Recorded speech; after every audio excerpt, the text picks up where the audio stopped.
Hey Taylor Swift, if you're watching, we left the Christmas lights up till January. It's January 1st, 2024, but the lights gotta come down. Hey, this is Travis with Smart Roof and Home Performance. And before I take my lights down today, I wanted to show you the things that I learned in my attempt at a more professional Christmas light installation. The reason I started down this path is I was thinking about the way last year we started installing roofs. And one of those details has to do with the edges, and you can watch that in the video that I made called ICO Perimeter Plus system. But our edges are sealed pretty tight, and I started thinking about how Christmas light installers were gonna get their clips under there. And then I really started thinking about the fact that the way we install a lot of these clips, here's an example, this is what I've used the last few years. You have to lift shingles up, whether that's at the edge or along hips and ridges. You lift the shingle up to slide this underneath. And that actually is damaging your shingles. It's damaging your roof. Those shingles need to stay sealed down in order to resist wind uplift and water intrusion. So I started down this path to say, can we do a better job of installing lights without damaging the shingles? And along the way, I actually learned some other pretty cool tricks that I want to show you today. Let's start by looking at some of the materials you need for a professional installation. One of the tricks professionals use is they will buy these long spools of lights, mine was 250 feet, so that they can get the exact distances and lengths on different parts of the roof. Now, these also are 12 inches apart. A lot of the pre-packaged lights you buy are 8 inches apart. I like the 12 inch. They also, you can get 18 inch apart if you have a really massive house. But you start with these lights, the spool, and then high quality lights. I got these, C9 bulbs that are professional quality, and this is a warm white bulb, and I also have some reds. So you start with this, and then be aware though that whatever you measure out and you plan out, this is the lengths that I want to cover, allow yourself some additional length, because one of the areas where you end up maybe not getting a full foot per light is on a gabled end.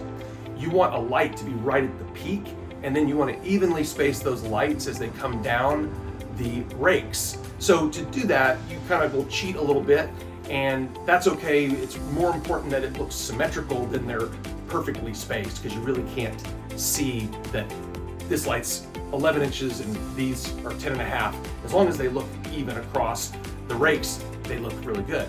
So you start with that, and then let's look at the different clips. I actually used 3 different mounting methods, and I'll show you what I mean. The first is, this is absolutely my favorite. These are called the Ridge Clip. You can get these online. I actually got these from Ace Hardware. But the great thing about this clip, and you can see this on the roof, is that you can get the light perfectly straight up and down, and you can get it mounted to a ridge, which is what I have, or even to hip shingles, and you can space them well, and you can do it without damaging the shingles. So this is a big time winner. If you want to put lights on hips and ridges, you gotta use these.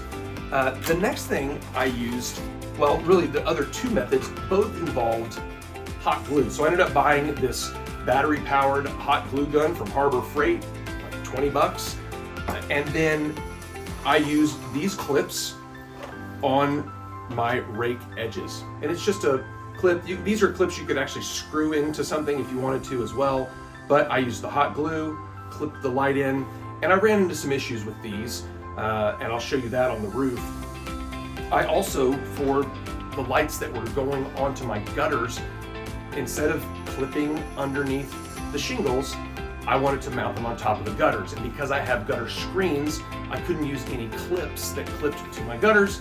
So I decided to glue them directly to the gutter. Now, I had mixed results with this, because some of them stayed up and they did fine, and it was really easy to do, but there were more than a few times that I had to get back up on the roof and glue them again. Some of that had to do, I think, with conditions. Some of the things I would do differently is I would, number one, I would use a hose beforehand, and just a simple garden hose, and just spray off any metal that I'm gonna glue to. So I glued to my drip edge on the rakes, and I glued to the gutter guards. And I would probably spray that off, let that get nice and dry, and then on a day that is nice and dry and not too cold, do the installation. I think I would have better results, but we'll see. If you know a better way to do it, if you know a lot about how to use hot glue and metal, and you have some tricks, drop those in the comments. The next thing I want to show you might be my favorite part, and it's really the flexibility that comes when you use this method. Now, this works for both the lights and for the extension cords, and I'm going to show you with this cable how that works. So this is what's called an 18-2 cable. It's 18 gauge, 2 wires. And it's the same size wire that's on the spool of lights. Now what was interesting, I found out, I got this online, but I found out later during the holidays, Ace Hardware carries this, which is awesome. But I tried going to the big box stores to find more of it, and for some reason, they don't carry 18 gauge, they carry 16-2 landscape wire, which 16 is a thicker gauge, and it doesn't work with these plugs that I got, so I had to wait and get the 18 gauge. But what it allows you to do, these are called vampire plugs, and these are cheap. You buy them in bulk, and you've got the male and the female version. And so later I'm going to actually make an extension cable with this wire. I'm going to put the male and the female on it, and I'm going to tie in one more of my landscape lights to my landscaping light system. It's a great way to do that. I used to use extension cords, and I switched over to this at the same time I was doing all of this. But what this does, it allows you to do custom lengths for your cords, your cables, and for your lights. One of the things that was always frustrating with my other lights is I was trying to figure out, okay, I want my lights to go all the way across my eave over my front porch, but then the way that the gables intersect, I was always thinking, well, how do I hide a light, or there's 2 lights here? And if you're trying to do one continuous strand, it just gets a little messy. So what I was able to do is just, when I got to the edge of the gable, cut the light, put one of the vampire plugs, start my new strand, add a tiny little extension, get it all the way across, and then do the same thing when I got into that other gable, and it makes for a really clean installation. The other thing it does is it allows you, if you later want to come back and say, you know, I want to put lights in another place, which is what I did. We got everything up and I liked it, and I thought, you know, I want to add lights to just add dimension to the house. I'd like to add lights along this outside rake and across this lower ridge. All I had to do was put a female vampire plug in line with what was already existing, and it tied in perfectly. And the number of lights, you have to look at the rating, but you could get several hundred of these C9 bulbs on one outlet. So you can get a lot of stuff on there. The other thing it allowed me to do is some really cool cable management.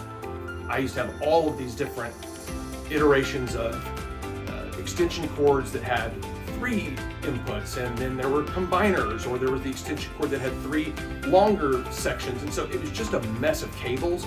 I cleaned that up a lot. And so one of the ways, like here on my front porch, where I had the Christmas tree on one side and a nutcracker, and I had that on each side, was able to make custom cables so that I could tie those in together.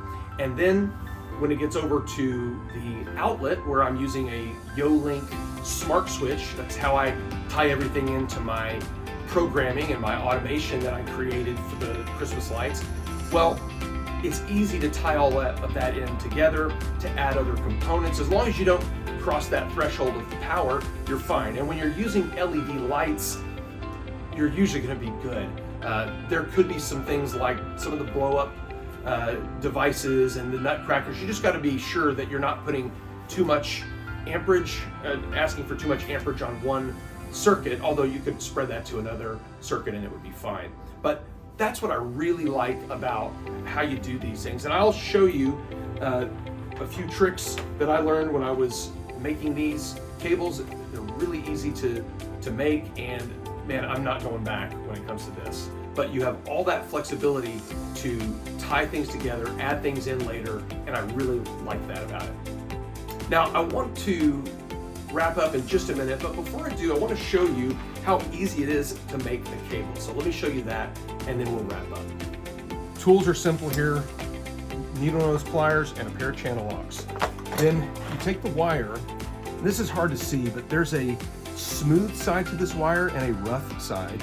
The smooth side is your hot, and then when you look at your plug, the narrower plug is the hot one, and the wider one is the neutral. So my brain always plays tricks on me while I'm doing it, so I'm always finding, okay, I got it lined up, and then there's little spikes in there. So once you get it in here, kind of press down on it a little bit, and then take this, slide it on. You can usually get it most of the way, and then just to get it nice and tight, just channel locks. Boom. All right, now there's our male end. When we get to our female end, we do the same thing. Now, what I could do if I was making a shorter cable, just use this to cut the wire.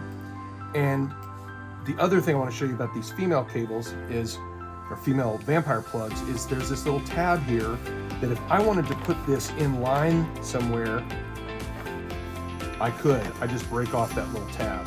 But since I'm putting it at the end of the cable, I don't need to do it.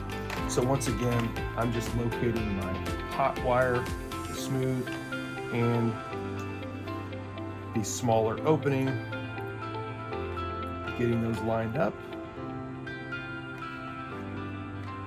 Give it a little squeeze. And then we add it here.